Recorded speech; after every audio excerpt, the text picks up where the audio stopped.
여러분 안녕하세요. 네, T1 대표 문호영입니다. 블로그 저품질 정밀 진단 탈출법, 방법에 대해서 알려드릴게요. 자, 첫 번째 블로그 저품질 정밀 진단을 통해서 내 블로그의 전체 글의 누락 문서, 유사 문서, 공유 문서의 상태를 파악합니다. 네, 두 번째로 문자를 받으신 결과 보고서를 통해서 아래 세 가지를 진행해 주시면 됩니다. 첫 번째, 유사 문서를 확인하시고 문제가 되는 글이 생기면은 즉시 삭제하셔야 됩니다. 여기서 즉시라고 적어놨어요. 두 번째, 누락 문서를 확인하고 문제가 될 경우 삭제합니다. 여기는 즉시가 아니고 경우네요. 세 번째, 공유 문서를 확인하고 문서가 되는 글을 즉시 삭제합니다. 네, 지금도 즉시라는 단어가 들어왔어요. 왜 여기는 즉시라는 단어가 들어왔고 왜 누락에는 경우라는 말이 들어왔을까요? 누락 문서에 대해서는 실제로 블로그 지수를 반영합니다. 그런데 유사 문서하고 공유 문서는 블로그 지수를 오히려 깎아먹습니다. 공유 문서는 깎아먹진 않고요. 그냥 기본 정도 한다고 보시면 되는데 공유 문서에 만약에 문제가 되는 글이 있다면은 즉시 깎아먹습니다. 그렇기 때문에 바로 지워야 된다고 제가 이렇게 표현하는 거고요. 이 부분은 아마 알고 계시는 분들이 그렇게 많지 않아요. 이거를 정밀하게 진짜 분석하고 유사 문서하고 누락 문서가 하나하나 지워질 때마다 블로그 지수 체계가 어떻게 바뀌는지를 연구하는 분들은 지금 제가 이렇게 이야기했는 부분에 대해서 정확히 알고 계실 겁니다. 그런데 보시면은 시간을 두고 지우셔야 된다고 적혀 있잖아요. 왜 여기서 제가 시간을 둬야 되냐면은 문제가 되는 글이지만 누락 문서는 블로그의 지수와 연관되어 있기 때문에 함부로 지웠다가는 최신순 저품질에 걸릴 수가 있습니다.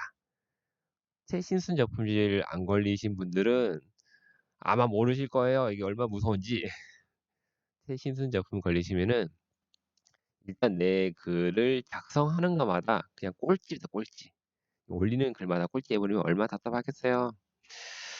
자, 그렇게 되는 이유가 뭐냐면은 글을 한순간에 많이 지웠거나 혹은 카테고리를 변경하였거나 아니면 카테고리를 비공개로 바꿨거나 비공개인 카테고리에다가 문서를 옮겼거나 한두 개는 옮기는 건 크게 문제가 안 되는데 문서의 개수가 조금 많아져 버리면은 최신순 저품질에 잠깐 빠졌다가 나오는 경우가 있고요. 운이 없으면은 그냥 영쭉 최신순으로 가는 경우도 있습니다. 네, 그런 경우에는 참 운이 없는 분들이죠. 우선 그런 부분이 있다 보니 누락 문서는 일반 문서하고 동일하게 보는 성향이 있고요. 만약에 문제가 없는 글이라면은 절대 주시면 안 돼요. 이 글이 버티고 있는 한 블로그 지수는 플러스 1점이라도 더 올라가 있기 때문에 지우시면 안 되고요. 만약에 문제가 되는 경우라면은 어쩔 수 없지만 시간을 두고 지우셔야 됩니다. 그 시간 두는 거를 제가 몇 분 정도 했느냐 하면은 결과 보고서 보면 나와 있어요. 뭐 시간 하루에 뭐 두 개씩 지우라고 이렇게 이야기하는데 거기 뭐 따라서 하시면 됩니다. 그리고 최신순 제품들이 걸려서 갑자기 내 블로그 글이 검색이 되지 않는 경우에는 보다 정확하게 문서를 파악하셔야 됩니다.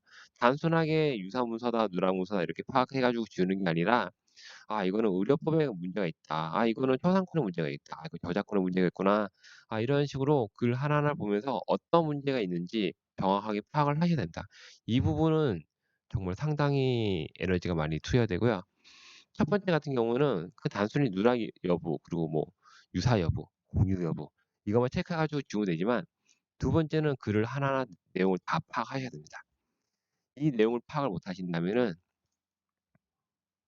어 다 지운다? 다 지우지 마세요. 다 지우시면 무조건 손해니까 그냥 놔두시고 그냥 뭐 다음번 사면이 되는 그때까지 기다리실 수밖에 없고요.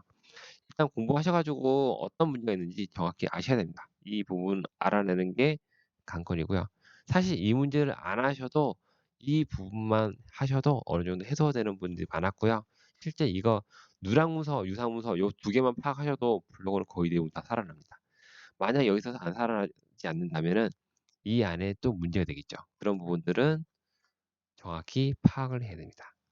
네, 이상으로 블로그 저품질 정밀 진단 탈출법에 대해서 알아보았습니다.